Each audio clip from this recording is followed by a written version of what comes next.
So this is the second video on my Telestar Project guitar. These, well, I thought they were made by Teisco back in the 60s, but I've since done a bit more reading and I've seen a lot of people say that these were actually made by Suzuki. So I'm not really sure, to be honest, and if you do know, let me know in the comments. The body's in pretty good shape. I was tempted just to respray it, but I really like the way this lacquer looks, especially on the front and back of the body.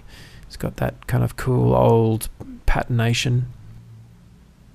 I'm planning to just drop fill the majority of the dints and marks, and for that top side where those black marks are, I think I'm just going to have to like airbrush that whole side. Denatured alcohol didn't do anything on those black marks, and I'm not entirely sure what they are, to be honest.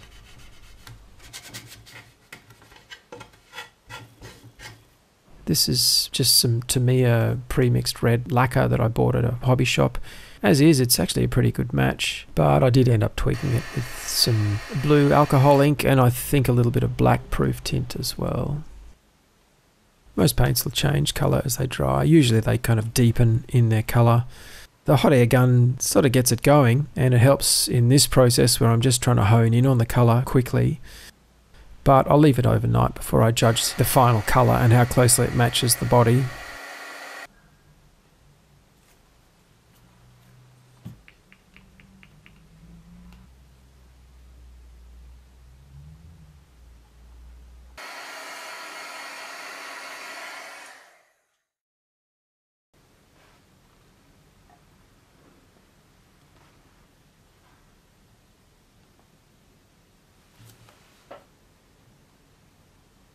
So this is the next day and I've started using the lacquer for drop fills.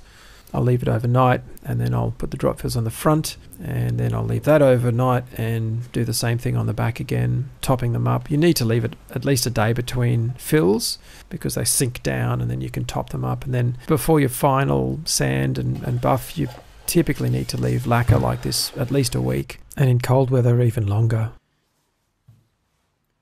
As I mentioned in the last video, the bridge on this guitar is typical of Japanese instruments of this era in that it's exactly on the 0 position and parallel with the frets. In other words, it has no compensation, and if you're going to resto mod one of these guitars, it's a really good idea to move the bridge into a better position, and you'll get better intonation as you head up the fretboard.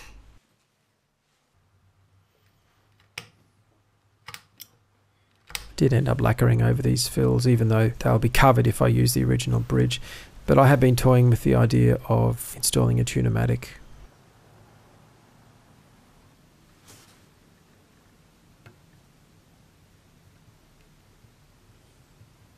So while the various drop fills are curing, I'll have a look at the electronics. First step is to mod the pickups so they hum cancel with each other, and I want to replace the wiring with shielded leads.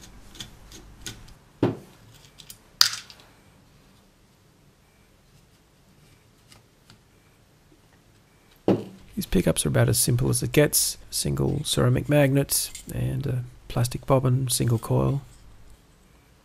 There's no glue there, the bobbins were just held in place with the magnets.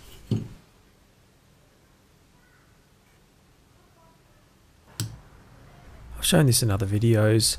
I'm using my old slow multimeter to make sure that the signals from both the coils will be in phase after I've finished with the wiring.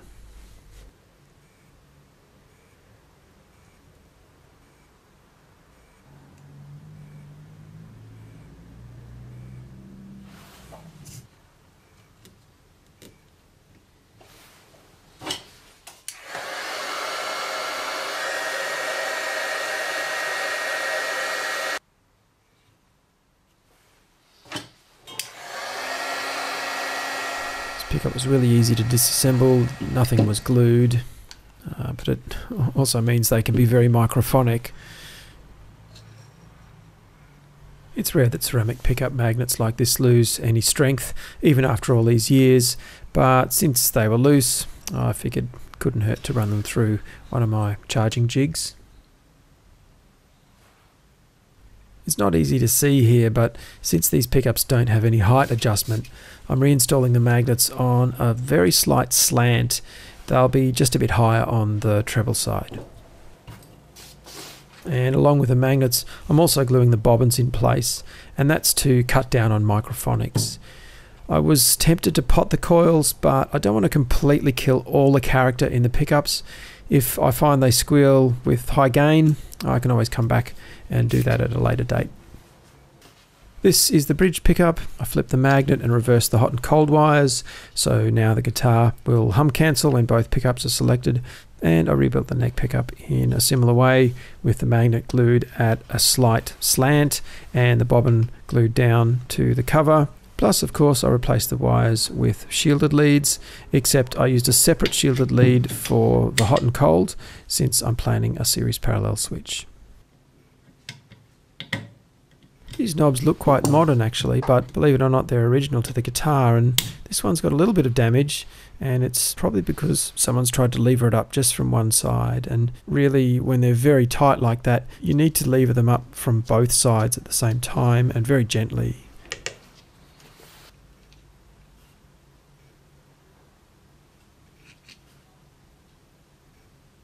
Another thing I'm pretty sure I've shown on the channel before, I'm just going to fill this with some Loctite 480, which is a black plasticized CA glue. Then later on I can file it, sand it into shape.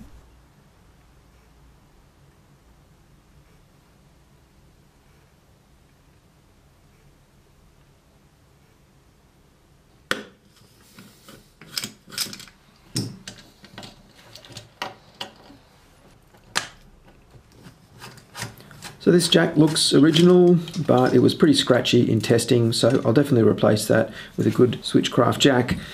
The tone pot also looks really old, probably original. Unlike the jack though, it actually works just fine, as did this replacement volume pot. They're both 100 k ohms, and as far as I can tell, that's what the guitar should have. I've found a few diagrams and other references to the electronics in these online. The guitar actually sounded pretty nice with 100 k ohm pots. In a lot of other guitars, of course, that would roll off a fair bit of treble, but you have to remember, of course, these pickups are very low impedance. They're only wound to about 4.2, 4.3 k ohms. So even when they're wired in series, as they were, a couple of 100k pots still has a pretty bright, clear tone. These switches, I really have to keep these. I think they're a big part of the look of the guitar. I really think they look cool. However, this R and S, I assume that means rhythm and solo. Well, this rhythm sound is not something I'm going to use. It uses this capacitor as a bass cut. So what I've come up with is this wiring diagram. I've got 3 switches, 2 on-offs, and a series parallel switch instead of that bass cut switch. Only trouble is, these original switches are single pole, and I can use them for the on-off switches, but the third switch in my wiring diagram has to be a double pole switch. So my first thought was just to leave this third switch disconnected and then use a series parallel switch on a push-pull pot. But the trouble with that is that these need a lot of depth, these pots, and the body is just not deep enough to do that. Even if I route some out, I'm just not going to be able to fit this in the guitar. So instead, what I think I'm going to try is actually using a sub-miniature toggle switch and kind of mounting it in here on a little bracket, maybe drilling a little hole in the side of this switch actuator, and have that operate this sub-miniature switch. Not entirely sure it's going to work, and it's going to take a little bit of fettling, but it's worth a try.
So the volume and tone pot were wired in a conventional kind of way. Although if you look carefully now, you'll see that the earth wire on the tone pot's actually on the wrong side. But I worked that out before I tested it and shifted it over. I did mod the tone pot to be a no-load tone pot. I didn't bother filming it. I've actually already got a video on doing that.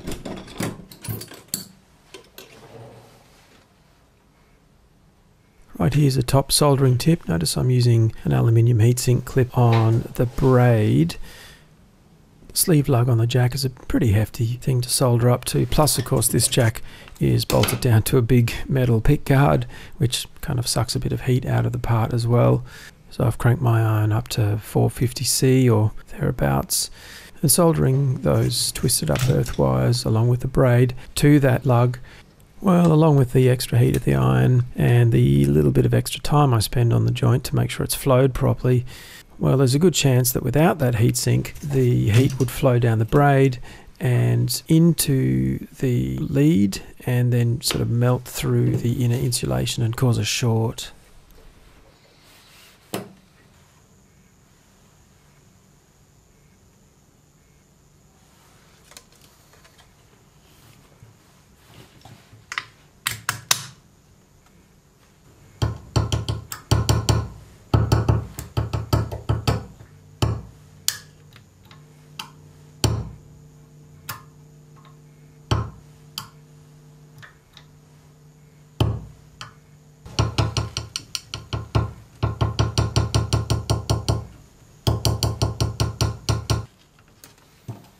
I decided to mount the neck pickup from under the pick guard.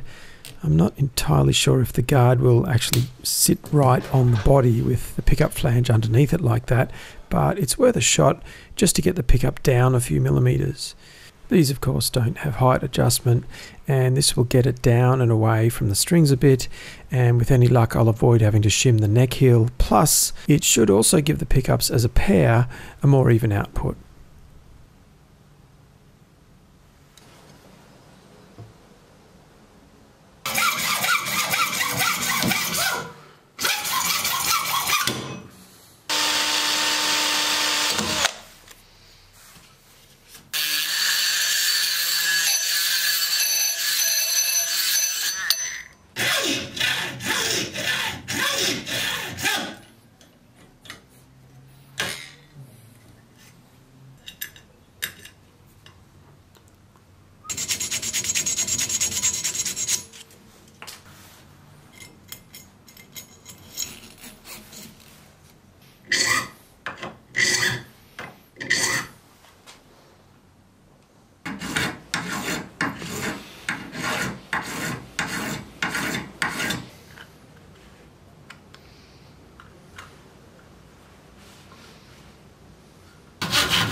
Just filing back a few drop fills here. I ended up hand painting those black marks that were on the top of the body just to help seal and kind of hide them, and I drop filled most of the dents that were also around the edges of the body. And here I'm wet sanding to prepare for my airbrush. I'm guessing that's like 50 years of dirt and tobacco smoke. It's fairly unpleasant.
because of the way the tip connector sort of folds back of it on itself with these Switchcraft jacks. It was actually too long for the route. It's never happened to me before, but it is such a slim guitar body. So I ended up looking through my parts bins, and I did actually find another jack that worked.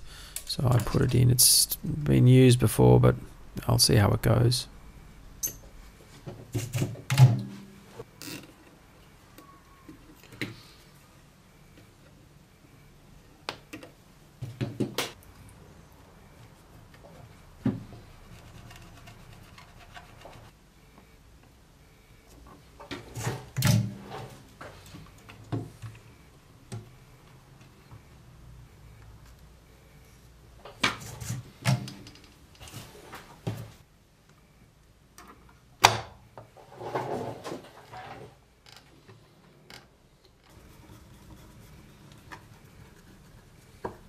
Even though there's no routed clearance for the neck pickup flange to be mounted like that from underneath, it's so thin that the pickguard ended up sitting down just fine. You'd never know. The knobs were really tight on the old pot shaft, so I'm putting just a bit of dry lube on there, hoping that they're going to be easier to remove down the track. And with the same technique as the switches, I touched up the white paint on these as well.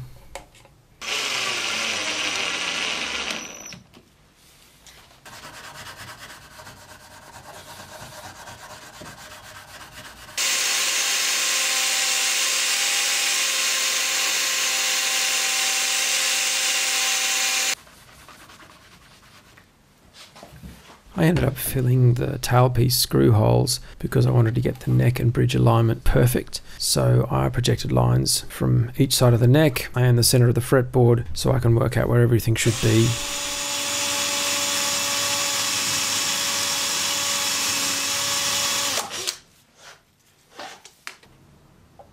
The bridge is from my junk box, and I didn't have the original mounting bushes.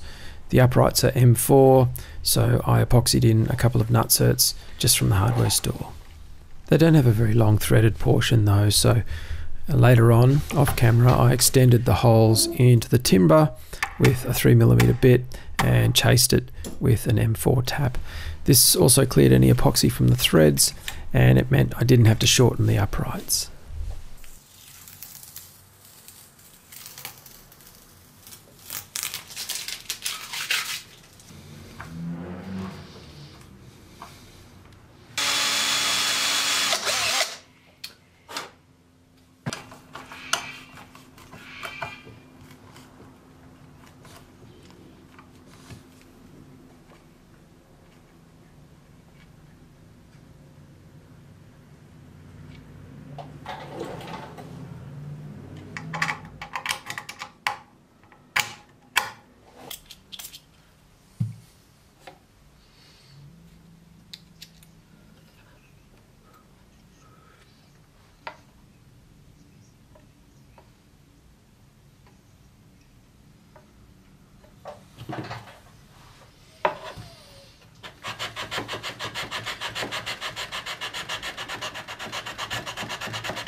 Well, the Telestar is all finished and I'm super happy. I think it looks great. The work I did on the body finish has certainly smartened the body up, but it doesn't look over restored. There's still a few battle scars on the back and that lovely patination in the front and rear as well. The bridge works really well. The intonation is spot on, and I don't think it looks out of place either. Of course, the Tune-o-matics were well and truly around by the 1960s. The pickups I'm pretty happy with. This is the bridge pickup. And this guy is the neck.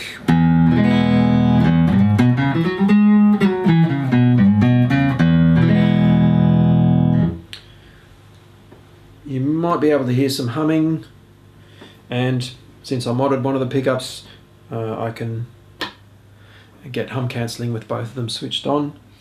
I think it was a good idea to drop the neck pickup slightly. They do have a much better balance from one pickup to the other, but I reckon the bridge pickup could still be a little bit hotter. I could do that by raising it a little bit closer to the strings, but I'd have to make some kind of mounting ring or something to lift it up. What I think I'd try first though is just overwinding the pickup, or even rewinding it just a little bit hotter. A series parallel switch works really well. Of course, as I mentioned, the guitar was wired in series originally from the factory. And it's a good full sort of tone, but if you want a bit more brightness, a bit more of a Telecaster-ish sort of vibe in parallel, the guitar just, yeah, it just opens the top end a little bit more. The neck feels really great. It is just a little bit chunkier than a kind of a modern Strat neck, but I like that in a vintage guitar. It just sort of feels right for a vintage guitar, but it's far, far less kind of clunky and chunky as it was originally. The only thing I'd probably change at this stage would be the machine heads. They do hold the tuning well. In fact, I've been playing and recording all afternoon, and it still is...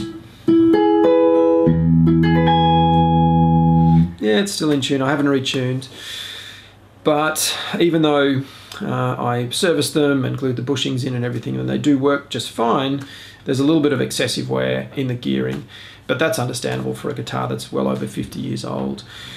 For now though, they work just fine. I really love this guitar. I think it looks great, it plays really well. Anyway, I hope you enjoyed the video. If you did, please like and subscribe. Thanks for watching. I'll see you in the next one.